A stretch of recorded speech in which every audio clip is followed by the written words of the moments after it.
Hace 12 años empezamos contando historias para todo el mundo, desde un pasillo. Viajamos por 4 continentes, exploramos nuestro bello México. Fuimos hasta Brasil, pasando por Río de Janeiro, Salvador de Bahía. Nos internamos en la selva del Amazonas y contemplamos la majestuosidad de las cataratas de Iguazú.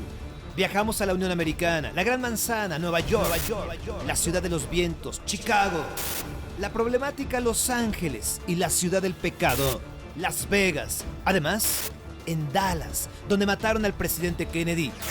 Fuimos a conocer Londres y todos sus rincones. Estuvimos en Moscú, contando los archivos secretos de Rusia. Exploramos en China, Beijing, Shanghái, la muralla, los guerreros de terracota. Tuvimos andanzas en África, Egipto, Ruanda, Botswana, Zimbabue, Sudáfrica, Tanzania, Marruecos, Zanzíbar y Túnez. Hemos hecho más de 600 programas. Hemos compartido más de 1500 temas.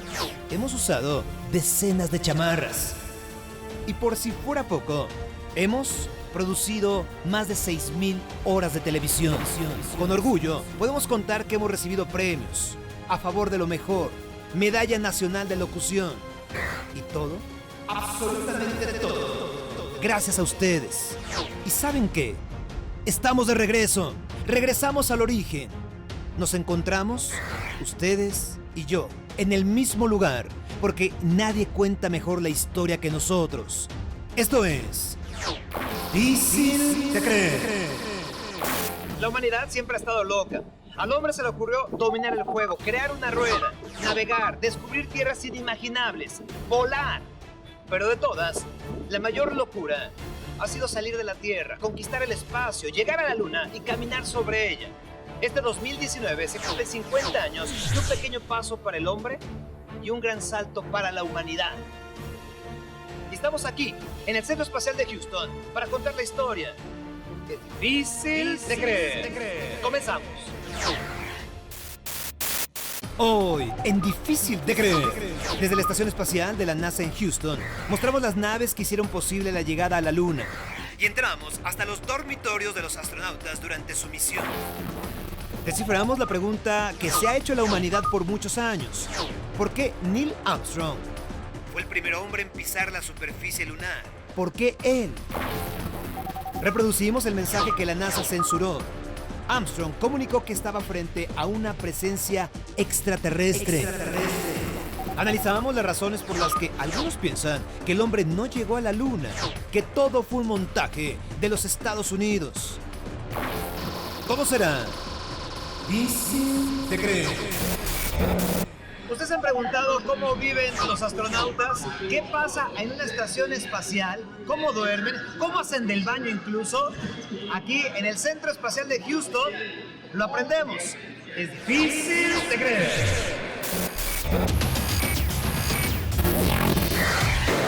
Difícil de creer. Piensen en dos grandes potencias compitiendo por ser los mejores. De un lado, la Unión Soviética, que llevaba ventaja sobre los Estados Unidos. Ellos habían enviado al primer ser humano al espacio y llegaron a la Luna, solo que a través de sondas como la que nos compartió imágenes de la cara oculta. Por su lado, Estados Unidos no podía quedarse atrás. Por eso, en 1962, John F. Kennedy declaró que enviarían al hombre a la Luna y que llegarían ahí antes de que terminara la década. Podrían a caminar al primer ser humano en el satélite natural. Así inició la carrera espacial, que finalizó con el hombre en la Luna. Ya pasaron 50 años de haber llegado hasta allá. Y sigue siendo difícil de creer. Los rusos fueron los primeros en enviar un satélite artificial al espacio, el Sputnik I, que enviaba señales de radio que no contenían ningún mensaje. También los rusos lanzaron el primer animal que orbitó la Tierra, la famosa perra Laika, que en realidad se llamaba Kudryavka. Laika fue sometida a duros entrenamientos, como permanecer en espacios reducidos, y se le introdujo en centrifugadoras, las cuales simulaban la aceleración de lanzamiento de un cohete. Además, debía escuchar los ruidos de una nave espacial, lo que aumentaba su presión arterial. En el año 2002 se reveló que Laika había fallecido a pocas horas del despegue. Esto presa del pánico y sobrecalentamiento de la nave. Y el Sputnik 2, que la transportó, continuó en órbita por 5 meses más con sus restos en el interior. Pero al regresar a la Tierra, se quemó la nave. Digamos que también se incineró a Laika. La Unión Soviética ensayaba para asegurar que un ser humano podía sobrevivir en el espacio. Y entonces continuaban explorando la Luna. Enviaron sondas que tomaban fotografías. Descubrieron que la vida no era posible en la superficie lunar. Pero su logro más grande fue lanzar al primer ser humano al espacio, Yuri Gagarin. El 12 de abril de 1961 despegó el cohete Vostok, que llevó a Gagarin a un viaje de 108 minutos que, sí, marcó un hito en la historia. Pero es obvio que su hazaña lastimó al pueblo norteamericano. Por eso se fijaron aún más el objetivo de ser los primeros en llegar a la Luna. Por eso, la NASA puso en acción sus programas espaciales tripulados. Primero fue el Mercury, después Gemini en 1962. Este es el último pasillo por el que caminan los astronautas antes de entrar al módulo lunar. Le llaman el cuarto blanco, White Room, donde los preparan. Exactamente les colocan los trajes, los paracaídas, el casco, y entonces caminan de este lado, donde hay una puerta, para ingresar a la nave espacial. Gemini fue antecesora del programa Apolo y realizó 11 misiones exitosas, 3 de las cuales fueron tripuladas por los hombres que hicieron historia: Armstrong, Aldrin y Collins. Pero pregunto, ¿por qué fueron ellos elegidos para llegar a la Luna entre 18 astronautas que habían tripulado Gemini y otros más que participaron en el programa Apolo? Todos con amplia experiencia y un entrenamiento de 84,000 horas. Es decir, casi 10 años en simulacros de la gravedad lunar, expediciones de geología en diferentes regiones de la Tierra, hasta pilotar el vehículo de entrenamiento para el aterrizaje lunar. La única misión Apolo que terminó en tragedia fue Apolo 1. Esto debido a que se incendió durante una prueba en la plataforma de lanzamiento y no fue posible salvar la vida de los 3 astronautas: Virgil, Gus Grissom, Edward White II y Roger Chaffee. Cada una de las misiones Apolo realizó una aportación útil para la misión más importante. Los tripulantes de Apolo 8, por ejemplo, fueron los primeros en ver la Tierra completa y la cara oculta de la Luna. Aún más sorprendente fue la imagen que lograron captar sobre el amanecer de la Tierra desde la Luna. Y con éxito, regresaron el 27 de diciembre de 1968 para ser nombrados Hombres del Año por la revista Time. 7 meses después, se producía el evento histórico, el día en que Neil Armstrong colocó su pie izquierdo sobre la Luna. Podremos pensar que tanto Neil Armstrong como Buzz Aldrin y Michael Collins fueron sometidos a un riguroso proceso de selección, pero no fue así. Otros astronautas podrán haber ocupado sus lugares, pues se dice que no fue más que un programa de rotación en el que 2 hechos lamentables beneficiaron a los primeros hombres en la Luna. El primero, la muerte en un accidente de aviación de la tripulación Gemini 9 en febrero de 1966. Y el segundo, el accidente del Apolo 1, en el que murieron Gus Grissom, Ed White y Roger Chaffee. Se sabe que Grissom era uno de los favoritos para comandar el primer alunizaje de la historia. Dicen que el culpable de que Armstrong pasara a la historia se llama Decke Slater, el responsable de seleccionar las tripulaciones de las misiones espaciales. Durante el programa Gemini se estableció la rotación, lo que significaba que la tripulación de reserva de una misión sería la tripulación principal 3 misiones más tarde. En mayo de 1967, Decke anunció las tripulaciones principales y de reserva del Apolo 7, 8 y 9. Y en una de ellas se encontraba la tripulación que iría a la Luna. No se sabía si sería Apolo 11. Lo que era seguro es que la reserva del Apolo 8 viajaría en el Apolo 11. Entre ellos se encontraba Clifton Williams, pero murió en un accidente aéreo a finales de 1967. Luego de esto, otro hecho inesperado sucedió. La tripulación principal del Apolo 8 debía estar formada por James McDivitt, David Scott y Russell Schweiker, pero por increíble que parezca, McDivitt no aceptó el viaje. Por esto, el orden cambió. ¿Y quiénes creen que integraban la tripulación de reserva del nuevo Apolo 8? Sí, 3 astronautas experimentados y capaces. Estamos hablando de Neil Armstrong, Buzz Aldrin y Michael Collins. Coincidencias que pudieran acercarnos a la creencia de que el destino está escrito. Y pregunto, ¿qué hubiera pasado si la misión Apolo 11 fracasaba?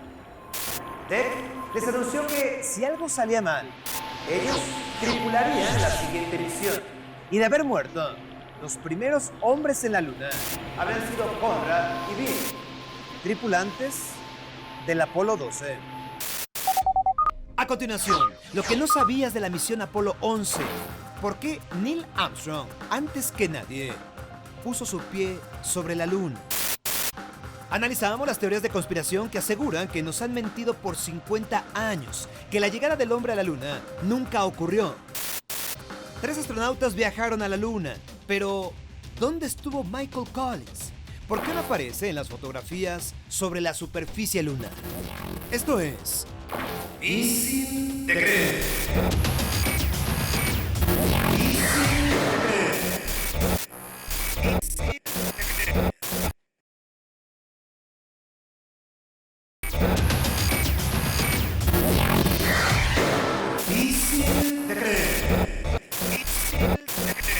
¿Y cómo despegar y llegar hasta la Luna? Se necesitaba la potencia de un tremendo cohete.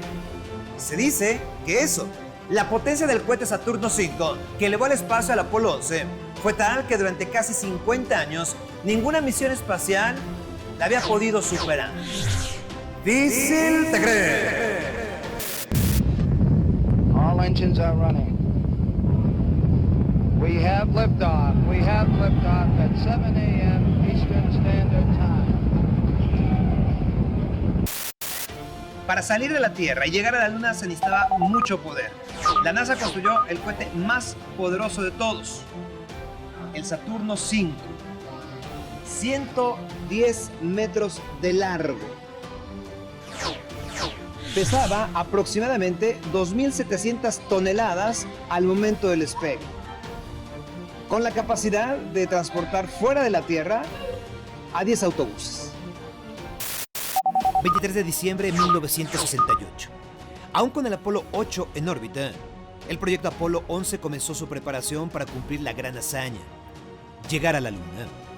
Su tripulación, el comandante de la misión, Neil Armstrong, de 38 años, Edwin Buzz Aldrin Jr., de 39 años y piloto del módulo lunar Eagle, y Michael Collins, de 38 años y piloto del módulo de mando Columbia. Aproximadamente un mes antes del lanzamiento, el 18 de junio, los motores del Saturno V comenzaron a ser cargados con queroseno.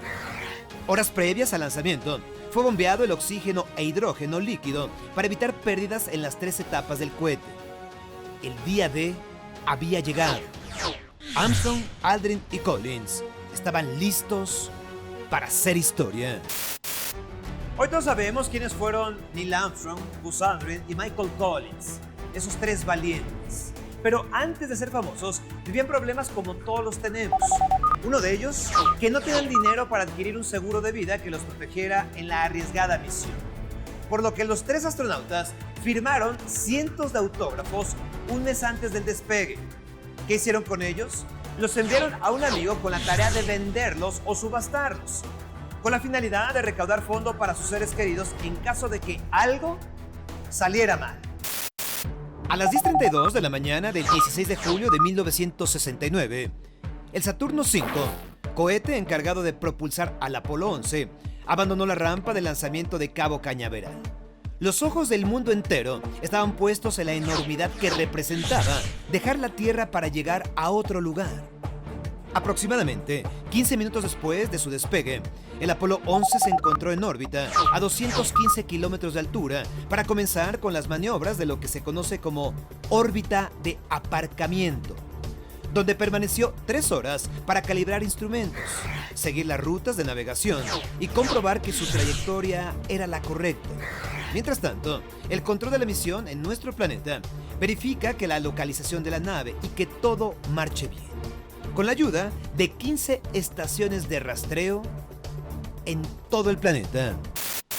Para que nos demos una idea del poder del Saturno V, la primera parte duraba encendido tan solo 2 minutos y medio y alcanzaba una velocidad de 8.600 kilómetros por hora. El Apolo 11 tardó 3 días en ingresar a la órbita lunar, en donde el comandante Armstrong y Buzz Aldrin pasaron del módulo de mando al módulo lunar llamado Eagle. Mientras tanto, Michael Collins, piloto del Columbia, accionó el mecanismo de desconexión.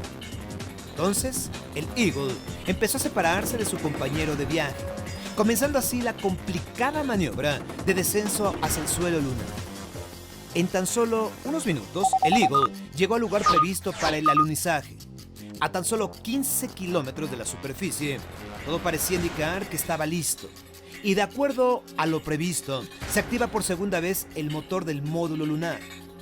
Esto provocó que se colocara de forma horizontal con la superficie de la Luna, moviéndose a menos de 20 kilómetros del lugar previsto para su llegada. En ese momento, el oficial de guiado le indicó al director de vuelo que el módulo lunar estaba cayendo a más velocidad de la programada y que eso podría provocar que se abortara la misión, ya que se corría mucho riesgo. Entonces, el director de vuelo respondió: continúen con los procedimientos de alunizaje. Cuando hablamos de la frase Houston, tenemos un problema, es porque en Houston, en el control de mando, con este tipo de consolas antiguas, se vigilaba la seguridad y el éxito de las misiones espaciales. Si ahora lo observamos con los ojos actuales, esto es una reliquia. Vean el tamaño de los monitores, los botones, el switch de encendido y apagado. Sí, se cree. Debido a la velocidad alcanzada, el módulo lunar sobrepasó el lugar donde estaba programado el descenso. Se dirigió a un gran cráter con rocas esparcidas que podrían causar serios daños a la nave. En ese momento, el comandante Neil Armstrong decidió desconectar el piloto automático y dejar en manos de su tripulación la caída horizontal del módulo que buscaba dónde alunizar. Mientras tanto, Aldrin, piloto del Eagle, continuaba leyendo los datos del radar y la computadora. La nave perdió altura gradualmente y a tan solo 2 metros de la superficie, una de las varillas sensoras que cuelgan de las patas del módulo lunar tocó el suelo de la Luna. El Eagle recorrió el último metro en su suave caída gracias a la gravedad de la Luna. El terreno resistió. Todos los sistemas funcionaban y es cuando se escucha el tan esperado mensaje: Houston, aquí base tranquilidad. El águila ha alunizado. Houston, Tranquility Base here. The Eagle has landed. Es el centro de control desde donde se observó la llegada del hombre a la Luna. Hace 50 años. Está en restauración porque parte de la celebración de este jubileo, de estos 50 años, será recrear exactamente como era ese día. Eran las 3 de la tarde con 17 minutos del 20 de julio de 1969 en Houston. El Eagle estaba posado sobre la superficie en la Luna. El cronograma de la misión requería que los astronautas durmieran 5 horas después del alunizaje. Sin embargo, renunciaron al periodo de sueño y comenzaron los preparativos para la actividad extravehicular, pensando que de la emoción no podrían dormir. Mientras sus compañeros de viaje realizaban las comprobaciones pertinentes del Eagle o base tranquilidad en ese momento. situada al sur de lo que se llamó el Mar de la Tranquilidad, y a unos 90 kilómetros de dos cráteres casi gemelos denominados Ritter y Sabine. Collins, por su lado, posado en la órbita lunar, a bordo del Columbia, no solo monitoreaba que todo marchara en orden, bien estaba al pendiente de un pequeño detalle que aún representaba un peligro para la misión. Una sonda automática soviética, la Luna 15, que también se encontraba en la órbita lunar desde el 13 de julio y cuya misión era alunizar para recoger muestras que después enviaría a la Tierra de forma automática, por lo que corría el riesgo de interferir en la órbita del Apolo 11. 6 horas y media después del alunizaje, los astronautas estuvieron preparados para salir del módulo lunar Eagle. El primero en hacerlo, como sabemos, fue Neil Armstrong, quien, mientras descendió por las escaleras, activó la cámara de televisión que retransmite las imágenes que dejaron atónito a todo el mundo, describiendo a la base en Houston lo que veía. Al pisar el suelo a las 2:56 del 21 de julio de 1969, de acuerdo al tiempo universal coordinado, se escuchó otra de las frases más famosas hasta nuestros días. Un pequeño paso para un hombre, un gran salto para la humanidad. That's one small step for man, one giant leap for mankind. Existen varias teorías de por qué Neil Armstrong y no Buzz Aldrin fue el primero en pisar la Luna, si Buzz era el piloto del módulo lunar Eagle. Y de acuerdo a lo realizado en otras misiones como la Gemini, era este el encargado de realizar las actividades extravehiculares y salir primero. Se dice que los ingenieros habían decidido mucho antes que la escotilla del módulo lunar se abriera hacia la derecha para que el astronauta de la izquierda, es decir, el comandante Armstrong, saliera primero al exterior. Aunque, hay que decirlo, a petición de Aldrin, se ensayaron en tierra maniobras que permitieran salir primero al piloto del módulo lunar, o sea, a él. Pero se consideró demasiado arriesgado, ya que el pequeño espacio limitaba los movimientos de los dos astronautas enfundados en los trajes espaciales, presurizados y equipados con sus respectivas mochilas de soporte vital. Por lo que no hubo de otra. Armstrong fue el primero en bajar. Aunque, de acuerdo a una serie de declaraciones hechas por Collins unas semanas antes del despegue del Apolo 11, Armstrong informó a su tripulación que él sería el primero en descender al suelo lunar. Sin más, como comandante de la misión, había tomado esa decisión. En un primer momento, los astronautas irían unidos por un cordón enganchados al Eagle, pero al percatarse de que no corrían ningún peligro, decidieron deshacerse de él para realizar las tareas que tenían encomendadas. Instalar los aparatos de experimentos científicos para el estudio de la superficie lunar, develar una placa conmemorativa con los dos hemisferios de la Tierra, las firmas de los astronautas y del presidente Nixon, y una inscripción que reza: Aquí, los hombres del planeta Tierra pisaron por primera vez la Luna en julio de 1969 después de Cristo. Vinimos en paz para toda la humanidad. Además, hicieron la instalación de un detector de partículas nucleares emitidas por el Sol, un sismógrafo para conocer la actividad sísmica de la Luna, un reflector de rayos láser para medir con precisión la distancia que hay de la Tierra a la Luna. Y por si esto fuera poco, también dejaron un disco con los mensajes y saludos de todas las naciones del mundo. Las medallas recibidas de las familias de Yuri Gagarin y Vladimir Komarov, el primer hombre en llegar al espacio exterior y el primero en morir en una misión espacial respectivamente. Las insignias del Apolo en recuerdo de Birger Grissom, Edward White y Roger Chaffee, fallecidos en el incendio de la nave Apolo 1. Sin dejar atrás la colocación de una bandera de Estados Unidos de 1,52 metros de altura. Esto como señal de que el país de las barras y las estrellas había llegado ahí, hasta la Luna. Por cierto, la bandera colocada por la misión Apolo 11 ya no ondea más en la Luna. De hecho, duró muy poco tiempo haciéndolo, ya que Armstrong y Aldrin la pusieron muy cerca del Eagle, y y este la tiró cuando sus motores se encendieron para dejar la superficie lunar. Además de las tareas encomendadas a los astronautas de la misión, no fue lo único que se llevó a cabo en la Luna. No, también se realizó una ceremonia religiosa, con vino consagrado y todo. Eso lo hizo Aldrin antes de pisar el satélite natural. Después de 14 horas de trabajo extravehicular, Armstrong y Buzz Aldrin comenzaron su regreso al Eagle para volver a casa.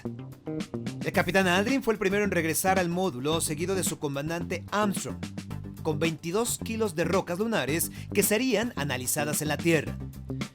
Después de dormir durante más de 4 horas y de 13 horas de calibración y monitoreo, el módulo lunar realizó su despegue para encontrarse con el Columbia, que se hallaba a 500 kilómetros de altura. Los trabajos de enganche de los garfios de atraque, el acoplamiento al Columbia, el transbordo de las muestras y la desconexión de los sistemas del Eagle les llevaron a los astronautas aproximadamente 2 horas. Después de tomar sus puestos, el módulo de ascenso fue abandonado cayendo en la superficie lunar. Así, la misión había terminado. Bueno, ahora lo que les voy a mostrar es un fragmento de una roca lunar de 3.8 billones de antigüedad. Y la podemos tocar. Solamente hay 8 rocas disponibles que pueda tocar el público. Sí. El Columbia realizó una trayectoria de caída hacia la Tierra que duró 60 horas.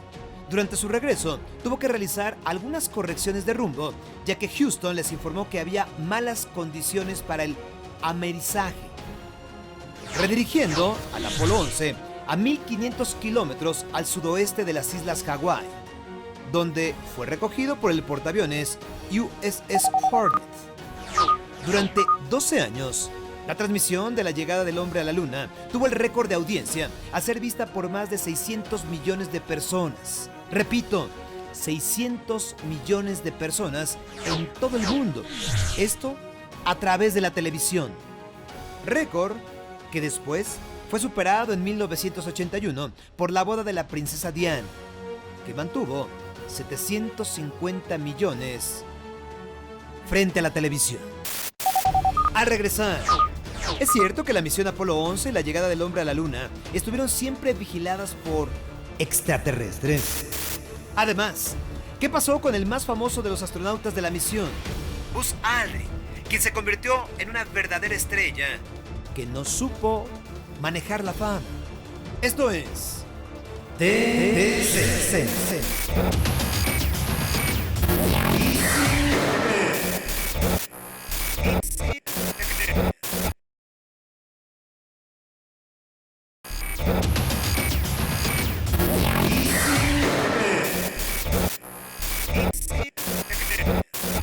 Sin duda, la misión Apolo 11 y la llegada del hombre a la Luna es uno de los momentos más significativos de la historia de la humanidad y también de la tecnología.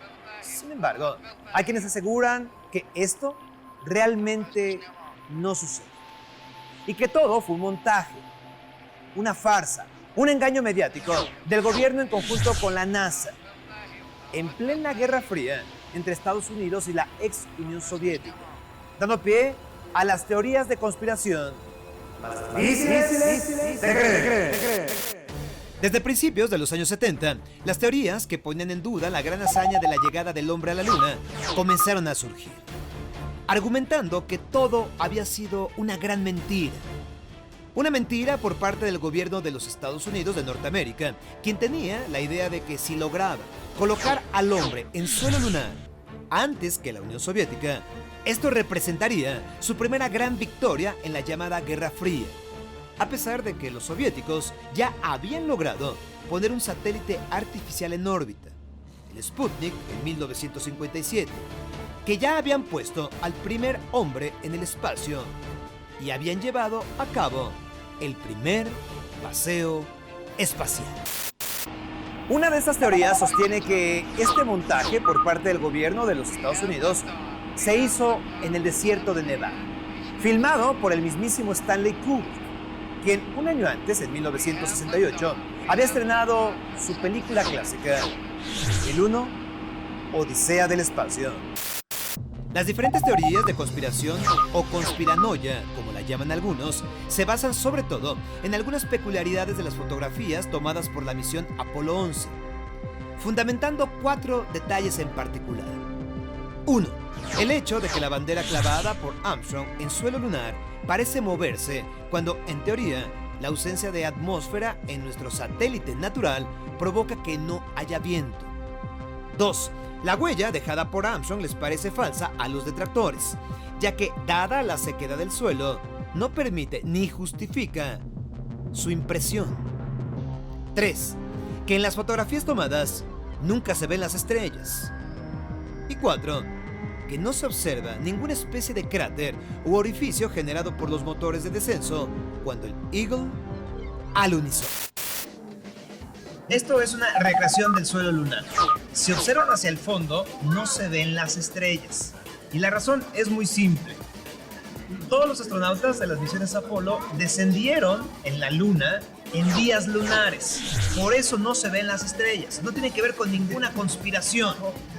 Si alguien viviera o pasara largos periodos en la Luna, podría ver las estrellas. Aproximadamente 2 semanas cada vez. Recordemos también que en esos momentos Estados Unidos pasaba por unos años difíciles políticamente hablando. Una ruidosa década en la que se habían suscitado ciertos fracasos como la invasión a Bahía de Cochinos, el asesinato de Martin Luther King, la guerra de Vietnam, el asesinato del presidente Kennedy y comenzaba el surgimiento de la contracultura de los años 70.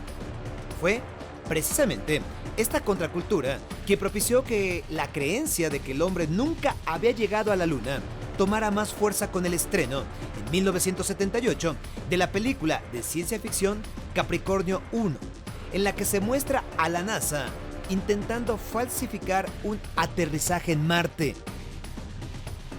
De igual forma, el primer intento por demostrar que estas denuncias eran hechos reales se dio con la publicación del libro Nunca fuimos a la Luna, en 1974, del escritor Bill Kaysing, en el que argumenta que la NASA carecía de los recursos técnicos para posar un hombre en la Luna y hacerlo regresar sano y salvo a la Tierra.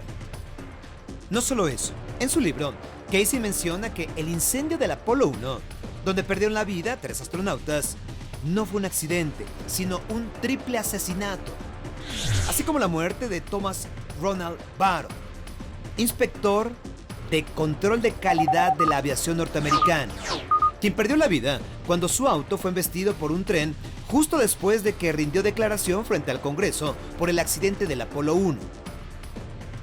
La reacción de la NASA, hay que decirlo, ante todas estas acusaciones ha sido de indiferencia total. Pero, en 2002, encargó al ingeniero espacial James Over la publicación de un libro en el que se refutaran todas las teorías de conspiración sobre la llegada del hombre a la Luna.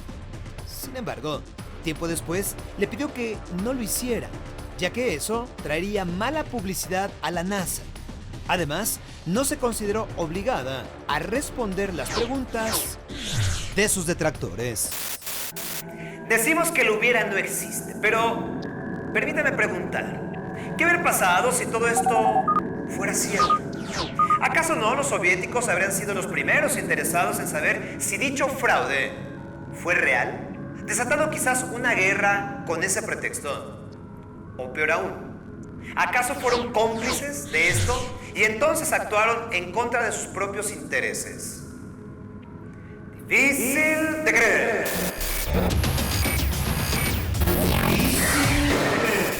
En el año 2005, Buzz Aldrin relató por primera vez en entrevista lo que por años mantuvieron en secreto los 3 astronautas.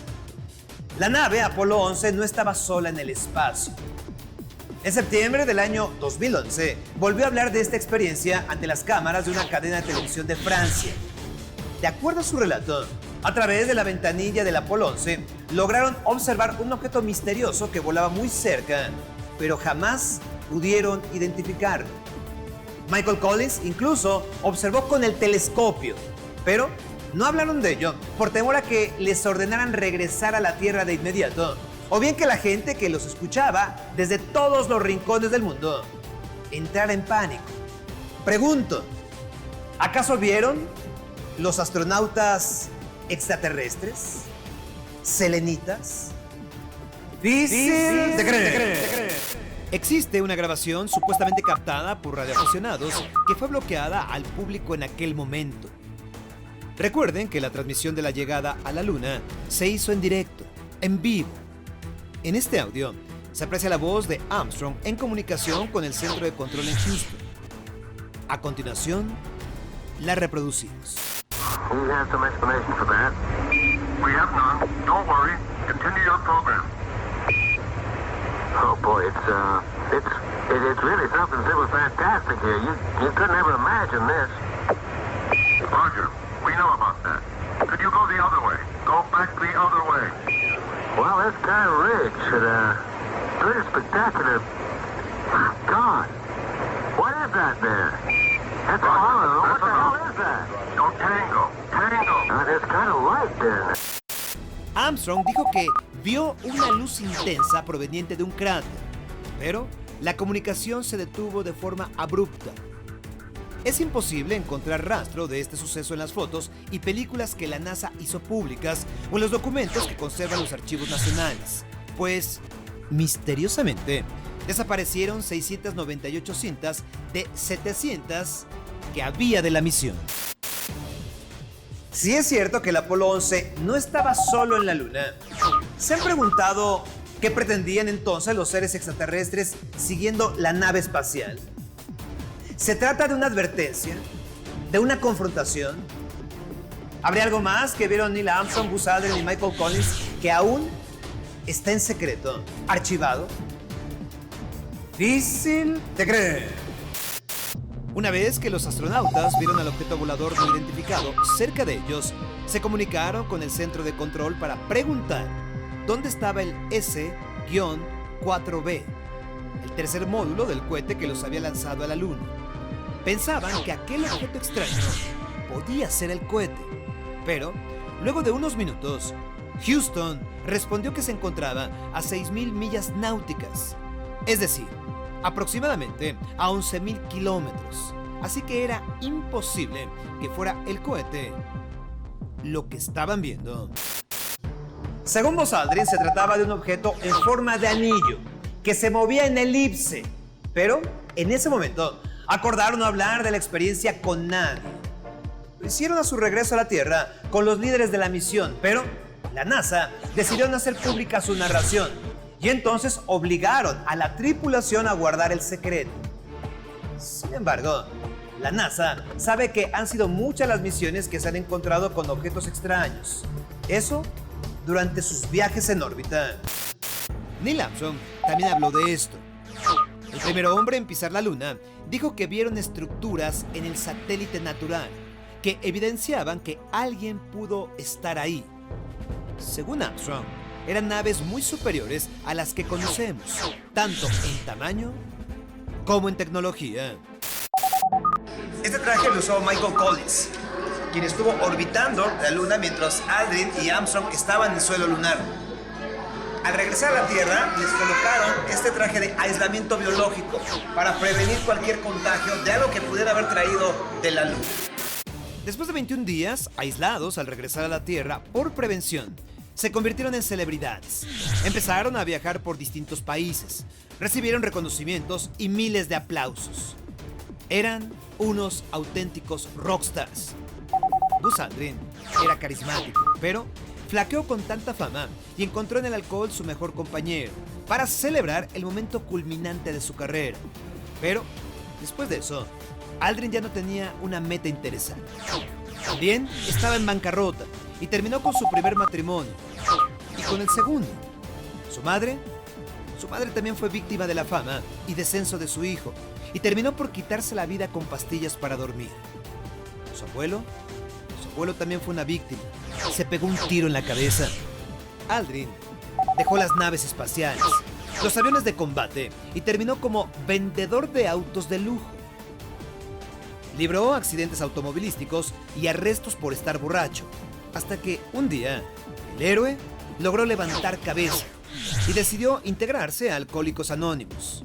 Buzz Aldrin asegura que bebió su última copa en octubre de 1978. En las últimas décadas, la cultura pop ha rendido homenaje a Buzz Aldrin, quien inspiró el trofeo que entrega la cadena MTV en sus premios anuales. El famoso personaje de la película Toy Story, Buzz Lightyear, se llama así por él, por Buzz Aldrin, quien por cierto, en la década de los años 80, adoptó de forma legal su apodo como nombre oficial, eliminando el nombre que le dieron sus padres. Entonces, si él borró su nombre de pila, nosotros deberíamos de quitarle la losa de ser el segundo hombre en la luna. Mejor sería Buzz Aldrin, uno de los primeros 3 héroes que llegaron a la luna. El hombre que hizo el primer alunizaje impecable en la historia de la humanidad.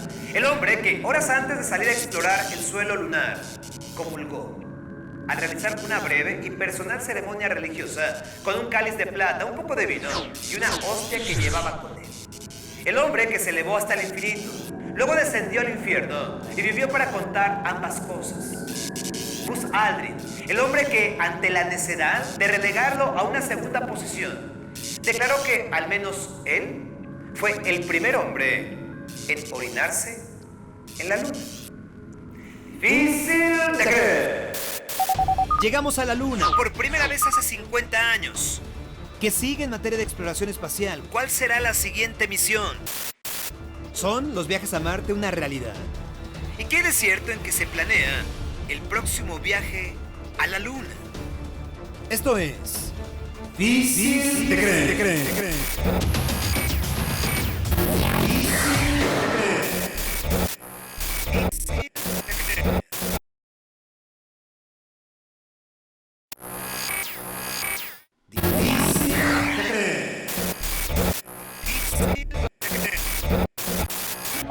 Esta es la cápsula del Apolo 17 en la cual los 3 astronautas regresaron a la Tierra. Esta cápsula se llama América y era comandada por Eugene Cernan, el último hombre en caminar en la Luna.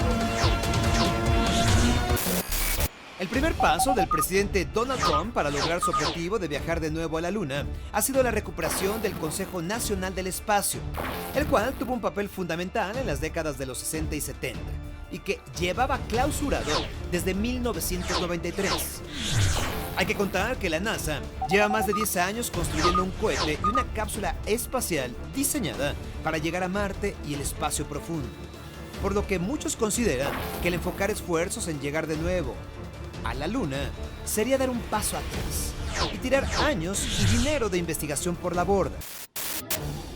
Bueno, estamos en el interior de una estación espacial, un módulo de entrenamiento para la vida en el espacio literal.